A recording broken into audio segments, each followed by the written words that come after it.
Heading to this weekend for the 5th round of the Hardee's National Series, Maven Dragons Racing has dropped Jake Rogers from the 95 due to the lack of chemistry between himself and the team. In hopes of making the round of Oklahoma, they have hired former Fisher Motorsports driver Blaze McKinney to see if they can make the race, and unfortunately in the go or go home qualifying that was not the case. Perhaps it is now time for them to prioritize more their car more than the driver. Drivers that failed to qualify for this weekend were Eric Monaco, Will Goss, TJ Smith, Nathan Ormond, Cody Goforth, Rob Evans, Joey Murphy, Chase Dunbar, Jarrett Gross, Peter Onjak, which we'll get to in a minute, Jay Jefferson, Logan Cloud, and Blaze McKinney, as previously mentioned. Controversy came into play at the end of the go-or-go-home qualifying session when Peter Onjak spun his car off of turn 4, sending him into the path of multiple cars: William Brock, James Silverfox, Chase Dunbar, and Logan Cloud. So far, there has been no further action taken by the officials, but they are still looking into this said incident. As a result of this incident, James Silverfox and William Brock will have to start at the tail end of the field due to backup cars.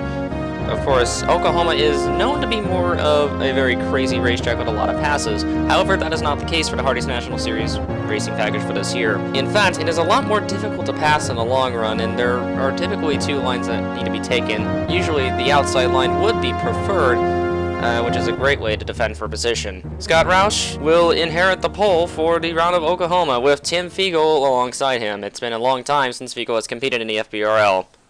With that, we get on to the highlights of round 5 of the Hardee's National Series here at Oklahoma. Scott Roush will lead the field at the green flag as he gets a big jump off the line of Tim Fiegel. Fiegel will take the inside line, entering turns 1 and 2 as we get a big 3-wide battle. Behind that is Hannah Allen, Kyle Bisceglia, and Jack Porkins. Bisceglia having one win to his name already this year. Roush looking to maybe turn his career around after a Rodriguez Racing having dropped him at some point last year for that little incident. Edward Ziamba, speaking of Rodriguez, is making his debut in the Hardee's National Series. He was the fastest driver in go-home qualifying, and he is sitting at around P11 as of lap 2 or 3 at this point. He is under fire from teammates Sean Angel and Julio Caesar. Caesar also has a win to his name. Angel trying to figure that inside, but to no avail. Third at championship, Alex Bianco has had a pretty terrible qualifying effort in which he is somewhere in the top 25. He is making his way up the grid with Jeff James, or just towing behind Jeff James and Matt Sludger as they head to the grid. Kenyako really disappointed in his qualifying efforts, so we'll have to see how that pans out for him. I think he's got a long run car set up for him. Stephen Jenkins making his Hardee's National Series debut. He was also one of the fastest drivers in go-or-go-home qualifying, but unfortunately his qualifying efforts were less than to be desired for. He's sitting around in just a little outside the top 20 in 21st place behind teammate Alexander Rowe. And now is under fire from Vince Freeze from Saxon Motorsports. So Jenkins also has a bit of work to do in the Flying Aces Carhartt number 15 if he's going to have any shot at performing well tonight. James Shelley has a bit of a close call with Anthony Marchese as he pokes him off of turn 2, and this is lap 5. I should mention. Shelley, with a lot of experience in the Sunny Cup Series, a little aggressive early on. It's a 100-lap race, so it's not really necessary for him to pull moves like that early on. But both drivers are going to continue running anyway. By lap 15, Tim Fiegel and Scott Roush are going to do a battle for the lead. Fiegel has that inside line entering turns 1 and 2 and 3 and 4. He's going to try to stick to that inside line, but as I previously mentioned, Oklahoma is not a track to pass on with this particular package. But he's somewhat making it work on the inside. It kind of depends if he's going to really make it stick, but he's going to use up his tires in doing this. So I really don't see how that would pan out well for Tim Fiegel, but he is still managing to pull ahead of Roush on the exits of 3 and 4, and this is going to go on for about several laps. Roush still getting the better run off the outside in the corners. I don't know if Fiegel's going to really do much to surrender. the race lead back to Roush or not. Scott Roush has been on the top cars all weekend long, and this is living proof of it. He's got a pretty good long-run car, and he's doing an excellent job holding off Tim Fiegel for the race lead. Apologies for calling Chris Dodd, because Dodd ran in the 43 at California last weekend. But Scott Roush is really hoping to, again, spark his career back up, and right now he's doing just that. I think he started in number 3. This the last time he started in the front row was about 2 years ago at Daytona, if I recall correctly. So CM Racing has definitely come a long ways, at least for in Scott Roush's case. Had a very promising showing at Rutgers Racing until the chemistry just kind of diffused between the both of them. And Fiegel down the inside once again on Roush. Tim Fiegel had a very long absence from the FBRL competition. Is finally hopped back into racing in the Hardee's National Series. He's going to be running about 12 races with Allen Family Racing's number 43 this year. Hopefully that will keep their owners' points up and check at least above in the top 30. I'm certain it will be. Fiegel used up his tires and can't really pass Roush for now. Noah Hart in the 12, having replaced Blaze McKinney in the Fisher Motorsports number 12 machine. He's had a rather poor qualifying effort for somebody who's well experienced in the Sony Cup Series. However, the old dog still has some tricks up his sleeve, as he's holding off debutant Stratus DePaler, which I would assume this is his debut race also. He is running in around the top 15, top 20. He's running about 16th place. But I wouldn't say Hart is struggling in that number 12. He's actually making up some ground after his poor qualifying efforts as well. We have a big battle for what I believe is 6th position between Hannah Allen, Ross Jackson, Anthony Marchese, James Shelley, and Paul Jackson. Neither of those drivers are related to each other, I must add. And it looks like Ross Jackson trying to thread the needle on the inside of Hannah Allen, but Hannah Allen's very aggressive driving style is going to not allow him to do that. Marchese, however, will get that 6th position from the outside, and Allen really struggling to hold everyone else back. Oklahoma, once again, is pretty much a track position track, and look at Allen down the inside of Marchese. She's going to try this again and see if she can pass for position off of 3 and 4. She's got a lot of help from Ross Jackson and Paul Jackson, but showing the outside. Look at Jackson to the inside of the 0. IKSCM Racing Machine will not get in the position. Anna Allen did not appreciate that. She door checks the 25. I'm not sure how that's going to pan out between CM Racing and Flying Aces after this race. But Marchese's still going to manage to take it to the outside for 6. Now Allen's in a bit of a pickle herself in a three-way situation with James Shelley and Ross Jackson. Shelley being the more experienced of them all. Edward Ziamba, Julio Caesar, and J.J. Robertson, the rookie in Curtis Racing, whom we've seen struggled in the early stages of this year. At least it's kind of a tough act to follow for him to take the Ford machine, especially if last year's champion TJ West, I think, is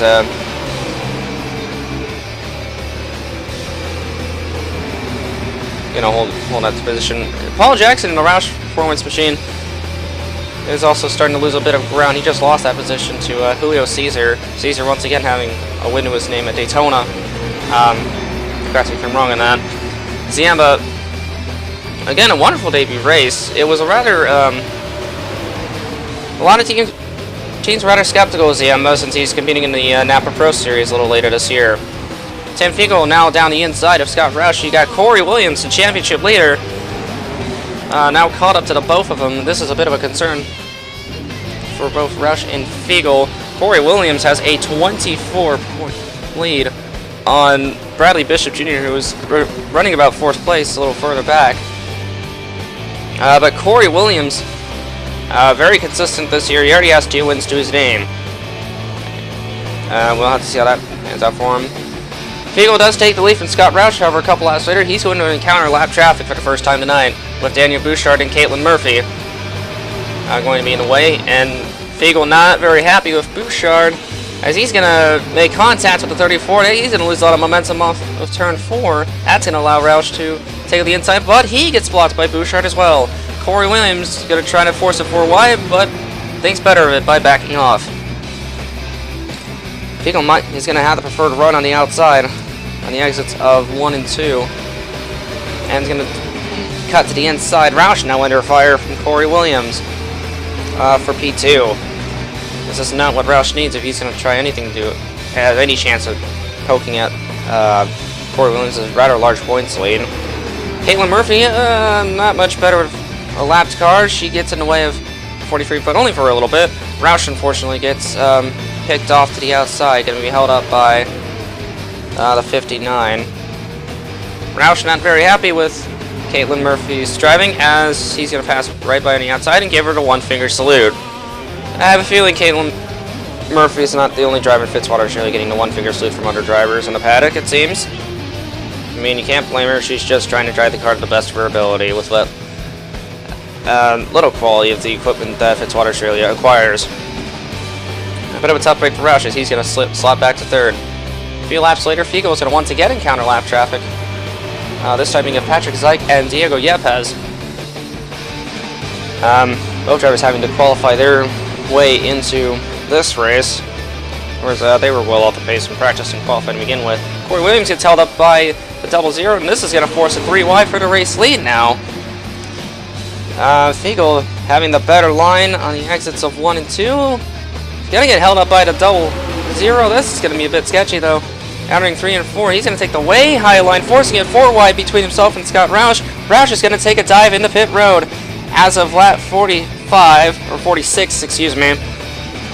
He will kick off with the leaders for the first set of green flag pit stops of this race. Cory Williams is going to stay at 1 more lap as Fiegel pits. This is a big strategy call by Curtis Racing to see if he can get a bigger lead out of pit stops. And let's see what happens after pit stops. That doesn't seem to be the case, as Williams falls way behind Bradley Bishop Jr. rival, who's running second in the Drivers' Championship.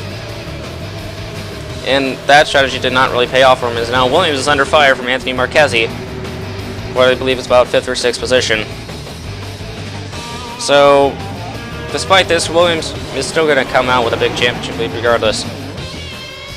As, whoa, that's in trouble for the 03 of Yepes, as he almost cut down into the 43 of Fiegel. Fiegel has a massive lead, about 4 or 5 seconds over second place. Fiegel hoping to get his first career Hardee's National Series victory. I think this is his debut racing in that Hardee's National Series as well. As the 43 team, after California was said to be running full-time this year, it's just going to have different drivers splitting up, but it's just, I believe it's going to be Fiegel and Chris Dodd, who's also running in the Allen Family Racing Team in the Cup Series, who will be running Road Atlanta tomorrow. Now, this has been an excellent run for Tim Fiegel. We'll have to see how that pans out. Noah Hart was one of the big winners off the pit cycle. He cycles out in P6. So Hart has had a brilliant run as well with pit stops. So Fisher Motorsports getting their stuff together on pit strategy. Hart is up to P6. So Fisher Motorsports must be very glad to have hired Noah Hart as he came out of Cup racing retirement to run the 12. Vince Freeze and Scott Roush, Paul Jackson. This is for the battle for 3rd place, actually, with Sean Angel in tow. And now it's now a 4-horse race between all four for 3rd. Freeze right now is going to inherit that 3rd spot. Look at Roush going to maybe diving in for 3 wide for the 3rd spot. A little optimistic of Roush, I must say. And I almost went to Ross Jackson's favor, but not the case really. Or Paul Jackson, excuse me. I know I'm going to get those Jacksons confused tonight. But Vince Freeze has he's had a rather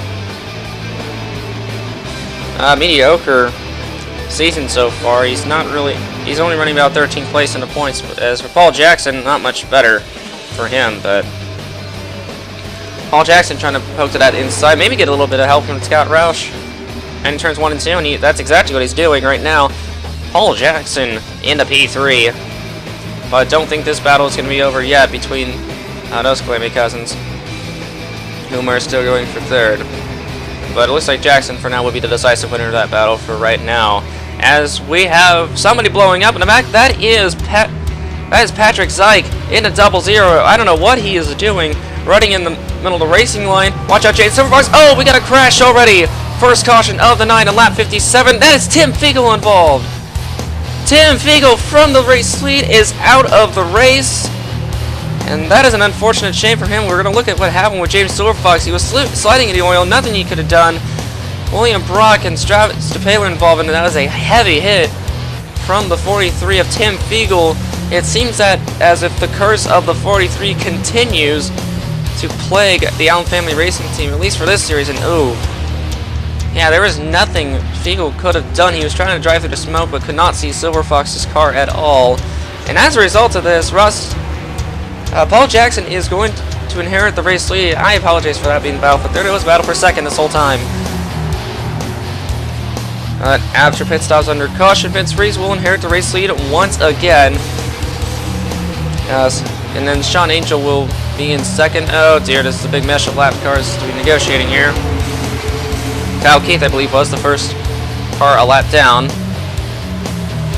As now he gets overtaken by, looks like to be Bouchard on the inside. While the rest of the leaders being held up, Sean Angel has had a much faster car since pit stops. Looks like it was a setup adjustment. Angel fell outside the top 20 earlier on in the race, up till the green flag pit stops, as he's made his way back up into the top 5, and now it's going for the race lead. He's going to get Freeze on the inside, just like that. So Sean Angel in the number 6, hoping to get a win for his name this year. Scott Roush and James Shelley were unfortunately big losers of pit stops. Under caution, they were both held in their pit stalls for a bit due to crew member errors with the Jag. Roush is not happy about this at all. He's trying to find his way. Oh, we got Jeff James around on turn 4.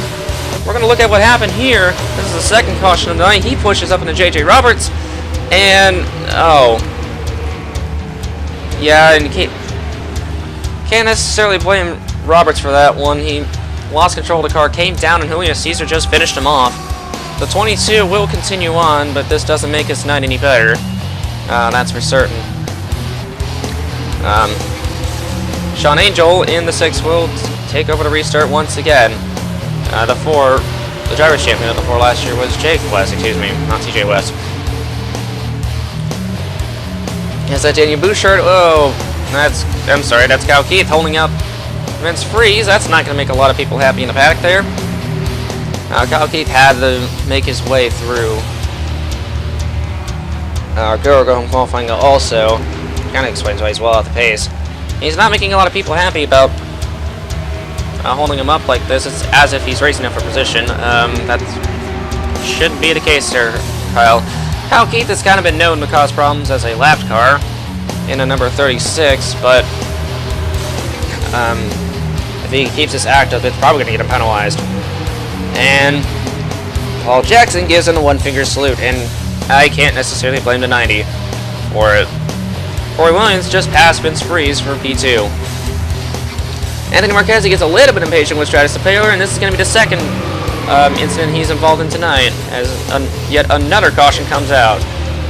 This has been a tough break for DePaler. He's just been trying to run his own race, but as a lapped car, due to this incident that had occurred with himself, James Silverfox, Tim Fiegel, and Patrick Zyke. Angel leads on the restart with Cory Williams until he gets a nice run in the outside and the exits of 1 and 2, and he's going to make it a charge to chase the 6 down for the race lead. As the laps begin to wind down, where I would like to believe we're about 25 to go, if not 30 laps to go at this point. Cory Williams hoping to extend his championship lead, but hopefully by catching Shawnee from getting his 3rd win of the year. We'll have to see how that pans out for Cory Williams. We know that he's still going to have a big championship lead exiting this race. with how he's running at this moment. Cory Williams has been known to be a captain consistency this year.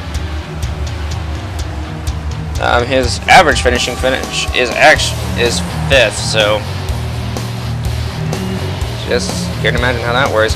And here's a classic Noah Hart maneuver. He's going to dive into the inside with a 4-wide situation, and that's going to get him into P3. Impressive stuff by the old dog, as some like to call him in the garage, or the old Bandicoot, really, in my case. But Noah Hart with an impressive move down the inside, and he turns 1 and 2, gets himself up to 3rd. And Edward Ziamba with a very impressive showing in the 60, running P4. Kudos to him for this wonderful run tonight. As, Steven Jenkins had a pretty slow car off pit stops. It looks like it was a setup problem that just made it worse. 4 to 15, James Shelley nearly dumped him. Off turns 3 and 4. Oh, more contact between Ross Jackson and himself. That was close, and now he's got Bubba Jones to negotiate. Yeah, that car is definitely hurting. I don't know for what reason. It could possibly be a mechanical issue, or it's just that the Flying Aces team did not set his car up right at all. Scott Roush still making a charge at the front with teammate Jack Porkins in tow. He also had 4 pit stops. Speaking of, the 90 of Paul Jackson nearly getting dumped by Julio Cesar in the 20. And Jackson doesn't take too kindly to it. He's going to cut him off. And, Simon Bloomfield tags the back end of the 20. He's going to lose a lot of momentum in doing that. And he's going to door to 17 of Kyle Vichelio, actually. Bloomfield not terribly happy about that. Not sure why he would door to 17 when he had absolutely nothing to do with this. Jackson trying to defend the position as best he can. In the number 90, but looks like he's going to maintain the position for now. He's going to hold off Julio Cesar and Kyle Vichelio, both of which have a win in their names this year. As mentioned before, Vince Freeze just ahead of them. I think he is sitting in a B5 at the moment. Cesar around the 90 on the outside. Good move for him. Meanwhile, Jenkins, almost gets dumped again by Gatlin Downey a few laps later. And by this point, Jenkins is not thrilled. He's going to hold up the 55. Contact between Bubba Jones and himself. And DePaler. That is a big hit. Watch out, watch out. And Kev Shearer is also a victim of this wreck as well. He's going to be involved in that. Let's see what happened. It looks like there was a big stack jam up on the inside line of Jenkins just holding people up. And, well, there's nothing that could have been done about Status DePaler nor Gatlin Downey. Their nights are over, as well as Kev Shearer's. With just 10 laps to go, Angel leads on a reset. Noah Hart blows up into 12, and Edward Ziam's going to hit him. They both go into the wall. Oh, no. And Bradley Bishop Jr. hits the 12 as well. Total heartbreak for Noah Hart. He had a great restart, and then the engine goes on the number 12, and it seems that Toyota unreliability is going to occur in this series as well. It seems to occur more often with the Martin Motorsports team in the Sony Cup Series, and Noah Hart's night is done as well as Edward Ziamba. Such a shame for him as we come to the final restart of the night. Jeffrey White blows the motor. He was having a pretty poor second half of the night. He was running in the top 25 after a dismal pit stop under the first caution. Sean Angel is going to pull out to a very big lead on Cory Williams and Alex Bianco. This is a big comeback for Bianco. He qualified somewhere in the top 25, which was a very poor qualifying effort in the CM Racing's number 8 machine. And he's going to try to have some Cory Williams for second. But it seems that Sean Angel just has an amazing setup on that race car, as he's going to pull out to a lead. It looks like Bianco doing whatever he can to reel in that 14 for second. Maybe going to set him up for a move. And Alexander Rowe also back there. He's had a pretty good night as well. As Angel had a great night so far. Here we go, heading into 2 laps to go. There's a big jam up. Kyle Key still continuing to hold people up. AJ Roberts, rookie, getting a bit impatient. He's going to turn Paul Jackson into the path of the 33, and they're both into the wall. Watch out, Jack Porkins. He's going to get involved in that incident as well. And that's going to take all 3 cars out of the race with just 2 laps to go. the final caution of the night, which will end the race under yellow, which means Sean Angel, heading to the white flag, is going to win here at Oklahoma in the one of the messier second half of this evening. Congratulations to Sean Angel. This stat car's been absolutely amazing to him since the first cycle of pit stops. He was, again, running back in the top 20 and made his way into the top 5 before the first caution came out. And going at a blistering 55 miles an hour, Sean Angel is going to win it here at Oklahoma.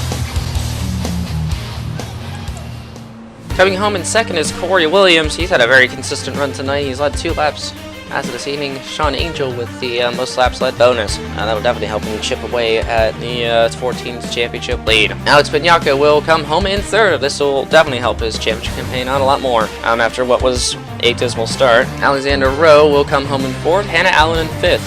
Julio Cesar with another top 10 run in 6th, Kyle Biscelli 7th, Vince Freese 8th, JJ Roberts 9th, after having caused that last caution, and P10 in the 24 is Vance Caldwell.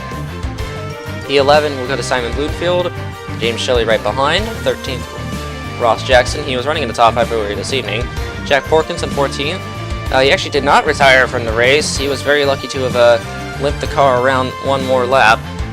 15th is Bradley Bishop Jr., Scott Roush in 16th. Well, it was a very promising night for Roush, and just seems that team race he managed to bottle up the setup in his car.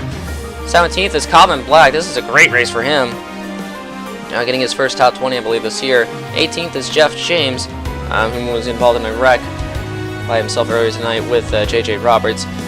19th is Steven Jenkins. Well, Flying Aces managed to bottle his setup as well after the first cycle of pit stops. He at least managed to stay in the top 20. And Bubba Jones with his first top 20 this year. We head into the Drivers' Championship exiting Oklahoma. Cory Williams is going to extend his points lead to 35 points over Alex Bignacca in second. Third is Sean Angel after winning tonight's race. About 6 points back from Bignacca. Bradley Bishop Jr. drops to 4th. Julio Cesar remains in 5th. Kyle Biscelli in 6th. James Shelley dropping to 7th. Vance Caldwell in 8th. Alexander Rowe picking up 2 spots in the points will get 9th, and 10th is Scott Roush, 61 points behind Cory Williams in the Drivers' Championship. As of right now, the top 4 are eligible to take the championship lead from Cory Williams for the next race weekend. Jeff James drops to 11th. That's a bit of a slippery slope for him in the championship, it seems.